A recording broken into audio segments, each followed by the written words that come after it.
ناظرین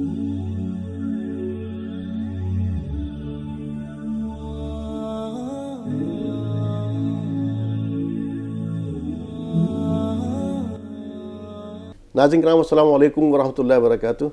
تہذیب T V پر آپ سبھی کا استقبال ہے۔ میں آپ کا میزبان عارف حسن اور آپ دیکھ رہے ہیں اپنا پسندیدہ پروگرام راز زندگی ڈاکٹر شگفتہ یاسمین کے ساتھ۔ ڈاکٹر صاحبہ پروگرام میں بہت بہت خیر مقدم۔ شکریہ۔ السلام علیکم ورحمۃ اللہ وبرکاتہ۔ وعلیکم السلام ورحمۃ اللہ وبرکاتہ۔ ناظرین بغیر وقت کو ضائع کیے اپنے موضوع پر آتے ہیں۔ آج کا موضوع ہے ہمارا میٹھا پھل۔ کون سا پھل ہے یہ میٹھا پھل؟ کیونکہ پھل تو بہت سارے ہوتے ہیں، ابھی کس پھل کی بات کر رہی ہیں ڈاکٹر صاحبہ، انہی سے جانتے ہیں۔ جی ڈاکٹر صاحب۔ جی، یہ میٹھا پھل جو ہے یہ وہ پھل ہے جو نظر نہیں آتا لیکن یہ رنگ ضرور لاتا ہے۔ یہ پھل ہے صبر کا پھل۔ صبر کے بارے میں کہا گیا ہے نا کہ صبر کا پھل میٹھا۔ بچپن سے یہ محاورہ سنتے آئے ہیں کہ صبر کا پھل میٹھا یا سہج پکے سو میٹھا، کہ جو آہستہ آہستہ پکتا ہے وہ میٹھا ہوتا ہے۔ تو صبر بھی ایک ایسا ہی جذبہ ہے۔ کہتے ہیں کہ صبر ایک ایسی سواری ہے جو اپنے سوار کو گرنے نہیں دیتا، نہ کسی کے قدموں میں اور نہ کسی کی نظروں سے۔ تو صبر جو ہے یہ اولیاء اللہ کی صفات ہے، یہ انبیاء اور رسولوں کی صفات ہے۔ قرآن پاک میں شاید 100 مرتبہ سے زیادہ صبر کا ذکر آیا ہے، 100 سے زیادہ مرتبہ صبر کا ذکر ملتا ہے قرآن پاک میں۔ جگہ جگہ اللہ تعالیٰ نے فرمایا ہے کہ بسم اللہ الرحمن الرحیم یا ایھا الذین آمنوا استعینوا بالصبر والصلاۃ، کہ وہ لوگوں جو ایمان لائے صبر اور نماز کے ذریعے اللہ سے مدد طلب کرو۔ ان اللہ مع الصابرین، کہ اللہ تعالیٰ صبر کرنے والوں کے ساتھ ہے۔ اب آپ یہ دیکھیے، جب آپ انبیاء اور رسولوں کی زندگی پر نظر ڈالتے ہیں تو آپ نے اکثر دیکھا ہوگا کہ بیشتر نے غلہ بانی کی ہے، مویشی پروری کی ہے اور بکریاں چرائی ہیں۔ جی۔ اب تمام جانوروں میں بکری جو ہے یہ بڑا شریر جانور ہے۔ یہ بکریوں کا جو غلہ ہوتا ہے اس میں ایک بکری ادھر بھاگ رہی ہے، ایک ادھر بھاگ رہی ہے، ایک ادھر بھاگ رہی ہے۔ اب ان بکریوں کو غلہ بان جب ان کی مویشی پروری کرتا ہے یا ان کی دیکھ بھال کرتا ہے یا ان کو چراتا ہے تو ایک لاٹھی تو ضرور رکھتا ہے۔ اس لاٹھی سے یہ ہانکتا بھی ہے اور ان سب کو مجتمع بھی رکھتا ہے کہ کوئی ادھر ادھر نہ جائے، کسی کو بھیڑیا اٹھا کر نہ لے جائے۔ تو یہ جو مویشی پروری ہے یا غلہ بانی ہے، یہ دراصل اللہ تعالیٰ نے اس کی عادت انبیاء اور رسولوں کو اس لیے ڈالی کہ کل کو جب ان کو قوم کی ایک سرکش جماعت کا سامنا کرنا پڑے گا تو ان کے اندر صبر، ضبط، برداشت، تحمل، رواداری، پیشنس، یہ تمام چیزیں پہلے ہی موجود ہوں گی۔ اس لیے اللہ تعالیٰ حضرت موسیٰ علیہ السلام بھی جب گئے تھے کوہ طور پر تو ان کے پاس ان کی لاٹھی تھی۔ اب اللہ تعالیٰ جان رہے کہ یہ لاٹھی کیا ہے، یہ لکڑی کا جو ایک کی چھڑی نما چیز ہے یہ کیا ہے، اللہ کو معلوم ہے کہ یہ لاٹھی ہے، یہ عصا ہے، لیکن اللہ تعالیٰ پوچھتے ہیں کہ موسیٰ یہ کیا ہے، تمہارے دائیں جانب یہ ہے، تمہارے ما تلک بیمینک یا موسیٰ، کہ جو تمہارے پاس دائیں جانب ہے یہ کیا ہے؟ تو کہتے ہیں کہ یہ عصای، یہ میری لاٹھی ہے، میں اس سے سہارا بھی لیتا ہوں، واحش بہا علی غنمی، کہ میں اس سے درختوں کے جو ہے وہ پتے بھی جھاڑتا ہوں اپنی بکریوں کے لیے۔ 2 شاخہ تھی ان کی، جو لاٹھی تھی وہ 2 شاخہ تھی، تو بکریوں کے لیے میں پتے بھی جھاڑتا ہوں اور اس سے اپنی بھیڑ بکریوں کو میں ہانکتا بھی ہوں۔ تو اللہ تعالیٰ نے اسی لیے تاکہ ان کے اندر صبر کا جو مادہ ہے وہ پک جائے، یہاں تک کہ ان کے اندر حد درجے کی برداشت، تحمل اور انتہا درجے کا صبر و ضبط پیدا ہو جائے، تاکہ وہ اپنی قوم کی سرکشی پر دل برداشتہ نہ ہو، وہاں ان کو کسی قسم کی پریشانی نہ ہو۔ لہٰذا یہ غلہ تبانی جو ہے تقریباً تمام نبیوں اور پیغمبروں نے کی ہے۔ یقینی طور پر۔ لیکن صبر جس کی آپ بات کر رہی ہیں، آج صبر نہیں رہا، وجہ؟ صبر تو کسی دور میں نہیں رہا۔ صبر صرف مومنین کی صفات ہے۔ صبر ان لوگوں کی صفات ہے جو اللہ کے دوست ہوتے ہیں۔ الا ان اولیاء اللہ لا خوف علیہم ولا ہم یحزنون، کہ اللہ تعالیٰ کے جو دوست ہیں، جو اللہ کو دوست رکھتے ہیں، وہ نہ خوف کھاتے ہیں، نہ ڈرتے ہیں اور نہ وہ اداس اور غمزدہ ہوتے ہیں۔ جی۔ آپ یہ دیکھیے، ہم رسول پاک کی زندگی پہ بھی نظر ڈالیں گے، لیکن آپ کو لے کر چلتے ہیں ایک بہت چھوٹے سے بچے کی جانب۔ جب بھائیوں نے کہا کہ ابا ہمارے بھائی کو ہمارے ساتھ بھیجیے سیر و تفریح کے لیے، باپ جانتے تھے کہ ان کا ارادہ جو ہے وہ نیک نہیں ہے، منع کیا کہ نہیں مجھے ڈر لگتا ہے کہ تم اپنے کھیل کود میں، لاہو لعب میں، سیر و شکار میں مصروف ہوگے اور اس بچے کو بھیڑیا لے جائے گا۔ لیکن وہ کہتے ہیں کہ نہیں کیسے لے جائے گا، جب ہم اتنے تمام کے تمام زور آور ہیں، طاقتور ہیں، جوان ہیں، توانا ہیں، ہم اس کی دیکھ بھال کریں گے۔ نہ چاہتے ہوئے بھی بچے کو بھیج دیتے ہیں، اور اس کے بعد جب وہ بھائی ان کا کرتا بھی اتار لیتے ہیں اور اس کے بعد جان لینے کے بہانے، جان لینے کے مقصد سے کہ اس کا خاتمہ کر دیتے ہیں، ان کو اندھے کنویں میں پھینکتے ہیں، تو وہ چھوٹا سا بچہ کیا آہو فریاد کرتا ہے؟ نہیں کرتا ہے۔ واویلا مچاتا ہے؟ نہیں کرتا۔ چیختا ہے، چلاتا ہے؟ نہیں کرتا۔ خاموش، نہ آہوزاری ہے نہ کچھ ہے، صرف اللہ کی ذات پر بھروسہ ہے، اور پتہ ہے کہ اللہ کی مدد آئے گی، آتی ہے، قافلے والے آتے ہیں، پانی نکالنے کے لیے ڈول ڈالتے ہیں، یہ ننھا بچہ اس ڈول میں بیٹھ جاتا ہے، جب وہ ڈول کو کھینچتے ہیں تو کہتے ہیں ارے یا بشرا آدھا غلام، اے بڑی خوشخبری کی بات ہے، یہ تو لڑکا ہے، چاند جیسے ٹکڑے والا، چاند جیسے چہرے والا لڑکا ہے، تو اس کی تو منہ مانگی قیمت ہمیں ملے گی، لیکن چند دراہم کے بدلے وہ فروخت ہوتے ہیں، بہت کم قیمت میں وہ فروخت ہوتے ہیں۔ تو یہ حضرت یوسف علیہ السلام کا واقعہ ہے کہ آپ یہ دیکھیں کہ انہوں نے کس کس مقام پہ صبر نہیں کیا، کون کون سی آزمائش تھی۔ ایک پوری سورہ یوسف اپنے آپ میں اس معاملے میں احسن القصص سے اسی لیے کہا گیا کہ اس میں صرف انسان کی ایک انفرادی زندگی کے اتار چڑھاؤ نہیں، بلکہ پوری قوم، ایک ملت کی اتار چڑھاؤ ہے، عروج و زوال کی داستان ہے۔ بھائیوں نے باپ سے دور کرنا چاہا، مارنا چاہا، بچا لیے گئے، عزیز مصر کے ہاں پہنچا دیے گئے۔ جس زندگی کے پروردہ تھے، شاید وہ قبائلی علاقے میں رہتے تو اس عروج تک نہیں پہنچتے جہاں تک اللہ انہیں لے جانا چاہتا تھا، جان سے مارنا چاہا، بچا لیے گئے، عزیز مصر کے گھر پہنچ گئے۔ اسی طرح جیل میں ڈالے گئے، جیل میں ڈالے گئے بدنامی کی خاطر، لیکن کس طرح سرخروئی سے نکلے کہ خود بادشاہ وقت نے کہا کہ اس کو میرے پاس لاؤ، حضرت یوسف علیہ السلام نے کہا کہ نہیں آؤں گا، اس وقت تک نہیں آؤں گا جب تک میری براعت ثابت نہیں ہو جائے گی، جب تک میری بے گناہی، میں اپنے ناموس، اپنی عصمت کا سودا نہیں کر سکتا، میری بے گناہی کی دلیل لاؤ، اور اس کے بعد بادشاہ وقت بھرے دربار میں ان خواتین کو بلاتا ہے، وہ اقرار کرتی ہیں کہ غلطی ہماری تھی، حضرت یوسف علیہ السلام جو ہیں وہ وہاں وزیر خزانہ بنا دیے جاتے ہیں۔ تو یہ چیزیں سب صبر میں پوشیدہ ہے، کیونکہ صبر کا پھل واقعی میٹھا ہے۔ کہتے ہیں کہ کسی انسان کے ساتھ اگر ظلم ہوتا ہے تو اس کی آہ سے بچو، مظلوم کی جو آہ ہوتی ہے وہ اس کے اور خدا کے درمیان کوئی پردہ حائل نہیں ہے، اور بہت خطرناک قسم کا ہوتا ہے وہ صبر جس میں انسان اپنے لب سی لیتا ہے۔ ایک چیز ہے برداشت اور ایک چیز ہے صبر۔ برداشت اور صبر دو الگ چیزیں، دو الگ چیز ہیں۔ جی کیا فرق ہے دونوں میں؟ میں ادھر تو آؤں گا، میں تھوڑا سا ادھر جانا چاہ رہا تھا۔ برداشت تو یہ ہے جب سر پر آ پڑی آپ کے تو آپ کو برداشت کرنا، آپ نے واویلا مچلی سب کچھ کر لیا، اور ایک یہ ہے جیسے کوئی بات آپ کے مصیبت کوئی آئی، آپ نے سیدھا اللہ کا شکریہ، اللہ کی طرف سے میرے پاس خاموشی، بنا کوئی شکوے، بس اللہ کا اس حالت میں شکر ادا کرتا۔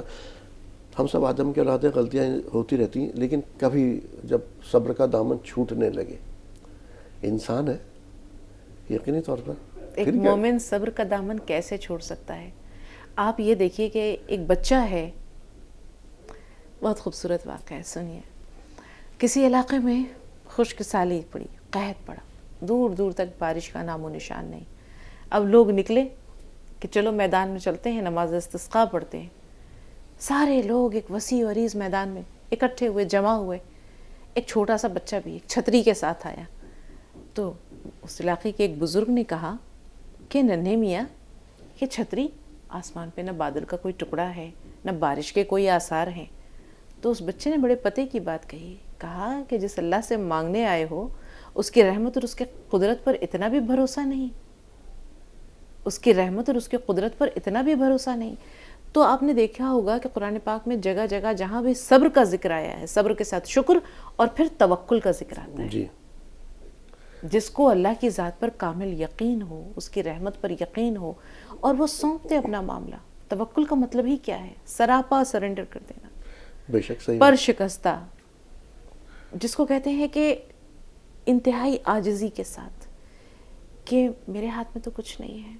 اب آپ یہ دیکھیے، حضرت عائشہ نے رسول پاک صلی اللہ علیہ وسلم سے دریافت کیا کہ یا رسول اللہ، یہ تو بتائیے، احد کے دن سے بھی زیادہ کوئی دن آپ پر سخت گزرا ہے؟ جی، ہم اس جواب کی طرف بھی آئیں گے، لیکن آپ پہلے احد کے میدان کا نقشہ کیجئے، بلکہ اس سے پہلے آپ آئیے بدر کے، میں ادھر ہی لے کر کہنا چاہ رہا تھا، بدر کی طرف آئیے کہ 313 لوگ ہیں، مسلمان مجاہدین 313 ہیں جن کے پاس 2 گھوڑے ہیں، 8 اونٹ ہیں اور شاید کچھ 1-2 تلواریں ہیں، جی ناکافی سامان ہے، جی اسلحہ بھی موجود پورا نہیں ہے، ادھر 1000 کا لشکر ہے جو کیل کانٹے سے لیس ہے، وہ حملہ آور ہیں اور یہ دفاع کر رہے ہیں، مسلمان اپنا دفاع کر رہے ہیں، کمزور حالت میں ہیں، لیکن رسول پاک صلی اللہ علیہ وسلم تمام رات اس چھپر کے نیچے جو مسلمانوں نے آپ کے لیے بنا دیا تھا، تمام رات گڑ گڑا رہے ہیں، اللہ سے دعا کر رہے ہیں، آہوزاری ہے، اور یہ کہہ رہے ہیں کہ یا اللہ تعالیٰ اگر آج یہ مٹھی بھر جوان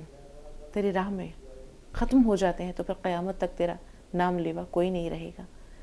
نمود سحر ہے، رسول پاک کی دعا کر رہے ہیں جنگ کے میدان میں، صبح کی سفیدی جسے کہتے ہیں پو پھٹنا، وہ ہے نمود سحر ہے، صبح ہو رہی ہے، حضرت ابوبکر صدیق کہتے ہیں یا رسول اللہ بس کر جائیے، اللہ کبھی بھی آپ کو ناراض اور نا امید نہیں کرے گا، کبھی بھی جو ہے وہ اللہ آپ کو تنہا نہیں چھوڑے گا۔ اور پھر کہتے ہیں کہ اللہ تعالیٰ نے ان کے دلوں میں ایسا سکون اور اطمینان اتارا کہ ان کے دلوں سے دشمن کا خوف جاتا رہا، ان پہ سکینہ طاری کر دیا، ان پہ نیند آ گئی، اور اس کے بعد ان کے جو دل و دماغ پر ایک خوف، دہشت، دشمن کے غلبے کی کیفیت تھی، وہ کیفیت زائل ہو گئی، اور وہ بے جگری سے لڑے، اور اللہ تعالیٰ نے آسمان سے فرشتے اتارے۔ اللہ تعالیٰ نے آسمان سے کیسے مدد کی؟ یہ توکل کا نتیجہ تھا کہ آسمان سے پھر ان کی مدد کے لیے۔ خود کہتے ہیں مشرکین کہتے ہیں کہ میں سمجھ میں نہیں آتا، مجاہدین کہتے تھے کہ میں سمجھ میں نہیں آتا تھا کہ کون ہے جو ان لوگوں کو مار رہا ہے، کون ہے جو ان لوگوں سے لڑ رہا ہے۔ تو جب لوگوں کو اللہ کی ذات اور اس کی رحمت پر بھروسہ تھا تو آسمان سے فرشتے بھی اترتے ہیں۔ آج نہ ابابیلیں آتی ہیں اور نہ آج فرشتے آتے ہیں، کیونکہ ہمارا ایمان کمزور ہو گیا، ہمارا توکل کمزور ہو گیا، اللہ تعالیٰ پر توکل کمزور ہو گیا، ایمان کمزور ہو گیا، صبر کا دامن چھوڑنے لگے۔ بلکہ ایک اور طرف میں اشارہ، جیسے بھی آپ نے کہا کہ ظلم کے جس کے اوپر اللہ تعالیٰ کسی پر ظلم ہوا تو کسی کی آہ اس سے بچے۔ ہم ادھر جو خاص طور سے میں دیکھیں یتیم اور بیوہ کا جو صبر ہوتا ہے، اور جب اس کو کوئی تکلیف پہنچتی ہے اور جو اس کا تکلیف کا ذریعہ بنتا ہے، اس کے بارے میں بتائیے کس طرح سے اللہ تعالیٰ اس کے اوپر صرف یتیم اور بیوہ نہیں، ہر مظلوم کی بات میں 2 نام لیا آپ سے، ہر مظلوم، کیونکہ جو بھی مظلوم ہوتا ہے وہ کمزور ہوتا ہے، جو بھی مظلوم ہوگا وہ یقینی طور پر کمزور ہوگا، اس میں یتیم بھی آئے گا، اس میں بیوہ بھی آئے گی، لیکن اس میں ایک کمزور انسان ہوگا۔ آپ یہ دیکھیں گے کہ اگر کوئی بڑا ظلم کرتا ہے تو لوگ اسے اس کی بھول پہ محمول کرتے ہیں، کہتے ہیں اس سے بھول ہو گئی، لیکن یہی جب کوئی کمزور غلطی کرتا ہے تو پھر لوگ اس کو سزا دیتے ہیں۔ حضرت عمرو بن العاص ان کے بیٹے کا واقعہ ہے، ان کے بیٹے کا واقعہ ہے کہ اب دیکھیے جب انسان کے ہاتھ میں اختیار آتا ہے جی تو وہ اس اختیار کا ناجائز استعمال کیسے کرتا ہے۔ ایک شخص حضرت عمر فاروق کے پاس آتا ہے اپنے بیٹے کے ساتھ اور کہتا ہے کہ ظلم ہوا ہے ہم پر، انصاف کیجئے۔ جی حضرت عمر فاروق کہتے ہیں کہ کیا ہوا، بتاؤ مجھے۔ تو وہ کہتے ہیں کہ گھڑ دوڑ کا جو ہے وہ مقابلہ چل رہا تھا، اور میرا بیٹا بھی تھا، اور والی مصر حضرت عمرو بن العاص ان کا بیٹا بھی مقابلے میں شامل تھا۔ میرا بیٹا آگے نکل گیا، لیکن والی مصر کا جو بیٹا تھا اس نے ہاتھ میں جو درہ پکڑا ہوا تھا، جب میرا بیٹا جیت گیا تو اس نے اس درے سے، اس کوڑے سے اس کو بے حساب مارا۔ اس کے جسم پہ دیکھیے زخموں کے نشان ہیں۔ حضرت عمر فاروق فرمان بھیجتے ہیں والی مصر اور ان کے بیٹے دونوں کو پابند سلاسل کر کے، جکڑ کر کے رسیوں سے میرے پاس لے کر آیا جائے۔ پہنچتے ہیں باپ بیٹا، والی مصر ہے، مصر کے گورنر ہیں حضرت عمرو بن العاص اور ان کا بیٹا۔ تو کہتے ہیں کہ کیا بات ہے، یہی معاملہ ہے جو مجھے سننے میں آیا ہے میری سماعت میں؟ بولی یہی معاملہ ہے۔ اور انہوں نے اس لڑکے کو، جس پر ظلم ہوا تھا، اس لڑکے کے ہاتھ میں دیا کوڑا اور کہا مارو اسے۔ مارتا گیا بے حساب جب تک وہ تھک نہیں گیا۔ نے کہا 2-4 کوڑے اس کے باپ کو بھی لگاؤ۔ اس نے کہا نہیں، اس کے باپ پر میں اگر کوڑے برساؤں گا تو یہ ظلم ہوگا، اور ظلم اللہ کو پسند نہیں ہے، میرا جو حق تھا وہ میں نے لے لیا۔ تو اس وقت حضرت عمر بن الخطاب، حضرت عمر فاروق نے بڑی تاریخی بات کہی تھی جو آگے چل کر مارکسزم کی بنیاد پڑی، کہ ان کی ماؤں نے تو تمہیں آزاد جنا تھا، ان کی ماؤں نے انہیں آزاد جنا تھا، تم نے کب سے ان کو غلام بنا لیا۔ تو ظلم ہمیشہ طاقتور کمزور پر کرتا ہے، اور ظلم اس سے مفر نہیں ہے. حضرت شیخ سعدی کا قول ہے کہ میں نے بہت تلاش کیا پر نہ پایا 2 اشخاص کو. ایک وہ جس نے اللہ کی راہ میں صدقہ کیا, اپنا مال اللہ کی راہ میں صدقہ کیا اور وہ غریب ہو گیا. دوسرا وہ جس نے ظلم کیا اور اللہ کی پکڑ سے بچ گیا. اللہ کی پکڑ بہت سخت ہے. ان بطش ربک لشدید, بے شک تمہارے رب کی جو پکڑ ہے وہ بہت شدید ہے, اس گرفت سے بچتا نہیں ہے. ایک عالم دین فرماتے ہیں کہ میں نے کہیں سے میں جا رہا تھا, میں نے ایک شخص کو دیکھا انتہائی گھناؤنے روپ میں, مکھیاں بھنبھنا رہی ہیں, مفلوج ہے, اور وہ اتنا کریہ منظر ہے کہ اس کے سامنے لوگ آتے نہیں ہیں, شاید کوڑھ کا بھی شکار ہے وہ. اس نے مجھے روکا, رکیے مجھے ذرا غور سے دیکھیے. تو انہوں نے کہا کہ کیا معاملہ ہے تیرا؟ اس نے کہا مجھے غور سے دیکھیے, مجھ جیسا انسان اب دوبارہ نہیں دیکھیں گے. تو اس کی آنکھوں سے کیچ بہ رہی تھی, پیپ چہرے سے, منہ سے رال ٹپک رہی تھی, چہرے پر دنیا بھر کی اتنی گندگی تھی کہ مکھیاں بھنبھنا رہی تھی. تو انہوں نے کہا کہ کیا ہوا تیرے ساتھ, بتا مجھے تیرا ماجرا کیا ہے. کہا کہ میں اپنے والدین کا اکلوتا بیٹا تھا, والد کا انتقال ہو گیا, بہت مال و متاع چھوڑا. اب میں غلط دوستوں کی صحبت میں پڑ گیا. کون سا گناہ تھا جو میں نہیں کرتا تھا؟ شراب میں پیتا تھا, بدکاری میں کرتا تھا, اپنے مال کو بے جا اسراف اس کا میں کرتا تھا. اور میری ماں مجھے سمجھاتی تھی, میں سمجھنے کو تیار نہیں ہوتا تھا. ایک مرتبہ ایسے ہی میں لڑکھڑاتا ہوا شراب کے نشے میں بہت دیر رات آیا. میری ماں بھوکی پیاسی میرے انتظار میں بیٹھی تھی. اس نے مجھے کہا کہ بیٹا کھانا کھا لے, میں بھی بھوکی ہوں. میں نے جو ہے وہ, اور اس نے یہ بھی نصیحت کی کہ بیٹا ابھی بھی وقت ہے, توبہ کر لے. پلٹا اسلام کی طرف, سیدھے راستے کی طرف پلٹا. میں نے اس کی بات نہیں مانی, میں نے اسے مارا, یہاں تک کہ اپنے پیروں سے جوتا نکالا اور میں نے اس جوتے سے اس کے چہرے پر مارا. تو میری ماں نے جب اپنی یہ حالت دیکھی کہ اپنے بیٹے کے ہاتھوں پٹ رہی ہے اور جوتے نے اس کے چہرے پر نشان چھوڑے ہیں, تو اس نے اللہ کی طرف اپنے ہاتھ آسمان کی طرف بلند کیے اور کہا کہ یا اللہ مجھے اٹھا لے, اسی دن کے لیے تو نے مجھے زندہ رکھا تھا. میں تو چلا گیا, اور رات کو مجھے ایسا محسوس ہوا کہ میرے پیروں میں کسی چیز نے کاٹ لیا ہے. صبح اٹھا تو میں نے دیکھا کہ میرے پیر سوج چکے ہیں. ڈاکٹر کے پاس گئے, کہا اس میں زہر پھیل چکا ہے, پیر کاٹنے پڑیں گے. ڈاکٹر نے میرے پیر کاٹ دیے. نتیجہ یہ ہے کہ آج میں مفلوج ہوں, میں فالج زدہ ہو چکا ہوں, اور میری ماں کی یہ بددعا کا اثر ہے کہ آج لوگ میرے پاس آنے سے کتراتے ہیں, اور یہ حالت ہے میری. آج میں توبہ بھی کرتا ہوں, آج میں معافی بھی مانگنا چاہتا ہوں, لیکن ماں اب میری دنیا میں نہیں ہے. تو اللہ کے حقوق معاف ہو جاتے ہیں, بندوں کے حقوق کبھی معاف نہیں ہوتے.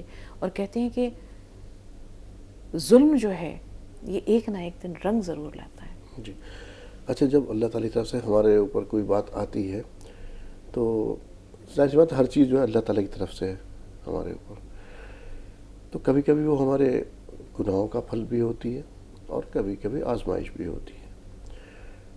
اس وقت میں جب ہمارا اچھا وقت چل رہا تھا تب تو ہم اللہ تعالیٰ کی طرف, ظاہر سی بات ہے ہم سے کچھ اس طرح کی چیزیں ہوئی ہیں جس کی وجہ سے تو ہم تو آزمائشیں مصیبتیں آئی ہیں. تو اس وقت میں صبر, کچھ دیر تک تو ہم اللہ تعالیٰ کی طرف جھکتے ہیں اور اللہ تعالیٰ سے مانگتے ہیں, یہ سمجھے کہ اللہ تعالیٰ ہمیں دے. اس وقت بھی ایک تو اپنے گناہوں کی طرف خیال نہیں کرتے, اور دوسرا کچھ دیر کے بعد ہم سے صبر کا دامن چھوٹ جاتا ہے. پھر ان لوگوں کے لیے کیا ہے؟ صبر کا دامن کس طرح چھوٹ جاتا ہے؟ یعنی وہ شکوہ کرنے لگتے ہیں, شکوہ کرنے لگتے ہیں پھر اللہ تعالیٰ سے. تو پھر وہ صبر کہاں رہا, وہ تو برداشت ہے. صبر میں اور برداشت میں وہی فرق ہے جو کچھ دیر پہلے. دیکھیے پہلی بات تو یہ ہے کہ اللہ تعالیٰ کسی بھی انسان کو اس کی استطاعت سے زیادہ نہیں اس پر بوجھ ڈالتا ہے. جہاں سے انسان کے صبر کی, برداشت کی حد ختم ہوتی ہے, وہاں سے اللہ کی رحمت کی حد شروع ہوتی ہے, وہاں سے اللہ تعالیٰ کی رحمت کی حد شروع ہوتی ہے. اور جیسے آپ نے کہا کہ کبھی انسان خواب غفلت میں ہوتا ہے تو اللہ تعالیٰ اس کو اس کے درجات بلند کرنے کے لیے یا اس کو اپنی طرف راغب کرنے کے لیے کچھ آزمائشوں میں بھی مبتلا کرتا ہے. جی حضرت علی کرم اللہ وجہہ سے دریافت کیا گیا تھا نا کہ آزمائش اور مصیبت میں کیا فرق ہے. تو انہوں نے کہا تھا کہ وہ چیز جو تجھے اللہ سے غافل کر دے وہ مصیبت ہے, وہ ابتلا ہے, اور وہ چیز جو تجھے اللہ کی جانب لے جائے وہ ایک آزمائش ہے. اور آزمائش تو رسول پاک صلی اللہ علیہ وسلم کے ساتھ ساتھ تمام انبیاء بھی ہیں. کیا وجہ تھی کہ حضرت یونس علیہ السلام اللہ کے نبی ہیں اور 40 دن تک مچھلی کے پیٹ میں, وہ قوم تو ایمان لے آئی تھی, توبہ کر لیا تھا انہوں نے، لیکن چونکہ آپ نے اللہ کے حکم کا انتظار نہیں کیا، آپ ان کو بددعا دے کر کے چل دیے، قوم تو ایمان لے آئی، وہ اپنی اچھی نیک صالح زندگی گزار رہی ہے، اور آپ پر اللہ کی پکڑ آ گئی، گرفت آ گئی، اور مچھلی کے پیٹ میں ایک تاریکی سے دوسری تاریکی، دوسری سے تیسری تاریکی، کہ سمندر میں بھی ہے مچھلی کا پیٹ، پھر خود مچھلی، اور مچھلی کے بعد پھر وہ سمندر کی گہرائی اور تاریکی، اور وہاں سے وہ پکار رہے ہیں کہ لا الہ الا انت سبحانک انی کنت من الظالمین، اور پھر اللہ تعالیٰ نے وہاں پھر معافی بھی دی۔ جی جی صحیح بات۔ تو جہاں انسان لب کشائی کر دے، جہاں انسان یہ کہہ دے کہ اب مجھ سے برداشت نہیں ہو رہا ہے، ایک آزمانے کو ہم ہی رہ گئے ہیں، ساری دنیا جو ہے وہ گناہ کر رہی ہے، یا ساری دنیا تو خوشی خوشی زندگی گزار رہی ہے، ہم نے کون سا گناہ کیا تھا، یا ہم سے اب صبر نہیں ہو رہا ہے، تو اب نہیں ہو رہا ہے اس کا مطلب ہے کہ وہ صبر نہیں ہے، وہ برداشت ہے کہ چاہے نہ چاہے، جسے کہتے ہیں حکم حاکم مرگ مفاجات، کرتا کیا مرتا کیا نہ کرتا، وہ والی بات ہے کہ وہ اب یہ حالات اگر آ گئے ہیں تو ہنس کے جیو چاہے رو کے جیو، برداشت تو کرنا ہی ہے۔ لیکن جب انسان، آپ یہ دیکھیے، صبر وہ ہوتا ہے، اور صبر کو میں نے رنگ لاتے ہوئے بھی دیکھا ہے۔ ایک بہت شاندار موٹیویشنل اسپیکر ہیں جو کہتے ہیں کہ میں نے اپنی آنکھوں سے دیکھا کہ صبر کس طرح رنگ لاتا ہے، یہ جو خاموش ہو جانا انسان کا صرف اللہ کی ذات پر کامل یقین اور توکل کے ساتھ، یہ کس طرح رنگ لاتا ہے۔ کہتے ہیں کہ دعاؤں کا بھی رنگ نہیں ہوتا، لیکن جب دعائیں رنگ لاتی ہیں تو پھر زندگی کو رنگین اور زندگی کو گلزار بنا دیتی ہیں۔ اسی طرح انسان کا صبر بھی ایک نہ ایک دن رنگ ضرور لاتا ہے، صرف وہ ایک نہ ایک دن اس کا علم صرف اللہ کو ہے۔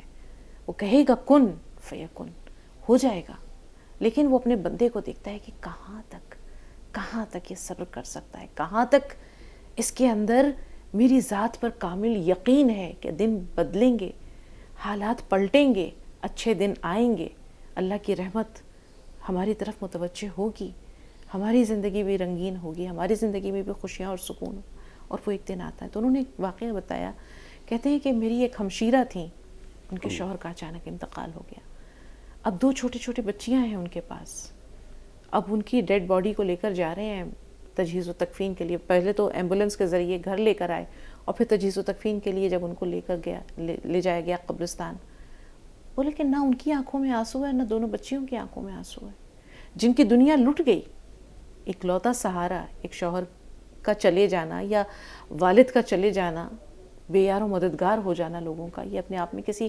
سانحے سے، کسی المیہ سے کم نہیں ہے۔ لیکن نہ ان خاتون نے کوئی شکوہ کیا، نہ کوئی آنسو بہایا، اور نہ ان بچیوں کی آنکھوں میں کوئی آنسو آئے۔ کتنا کامل یقین تھا ان کو اللہ کی ذات پر۔ اور پھر دنیا نے دیکھا کہ وہ دونوں بچیاں جو ہیں، وہ ماں محنت مزدوری کرتی رہی، ان بچیوں کو پالتی رہی، اور وہ دن آیا کہ وہ دونوں بہت نامور ڈاکٹرز بنی۔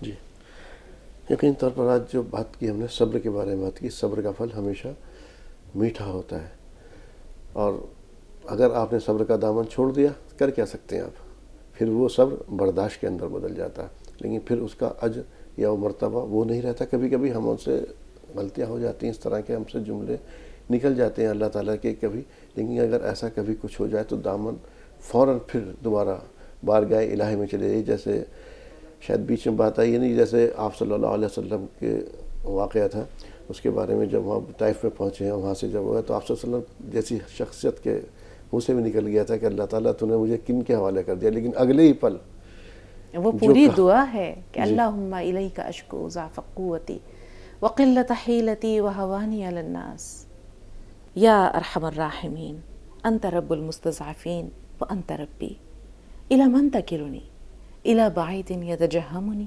ام علی عدو ملکتہ امری ان لم یکن بک علی غضب فلا ابالی ولکن عافیتک ہی اوسع لی اعوذ بنور وجہک الذی اشرقت لہ الظلمات وصلح علیہ امر الدنیا والآخرة من ان تنزل بی غضبک او یحل علی سخطک لک الاتبا حتی تردا ولا حول ولا قوة الا بک۔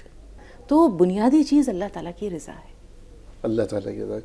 جی جیسے بھی شخص نے دعا پڑھی، آخر میں صلی اللہ علیہ وسلم نے یہی کہا تھا کہ اللہ تعالیٰ ایک دم اگلا جو جملہ تھا ان کہتا اللہ تعالیٰ اگر تو راضی ہے تو میں راضی، تو ناراض نہیں ہے۔ تو اگر کوئی اس طرح کا جملہ نکل جائے تو فوراً اللہ تعالیٰ سے توبہ کر لیجیے۔ شفت صاحبہ پروگرام میں شمولیت کے لیے آپ کا تہہ دل سے شکریہ۔ شکریہ۔ تو راضی زندگی میں آج اتنا ہی، اسی کے ساتھ اپنے میزبان کو دیجیے اجازت۔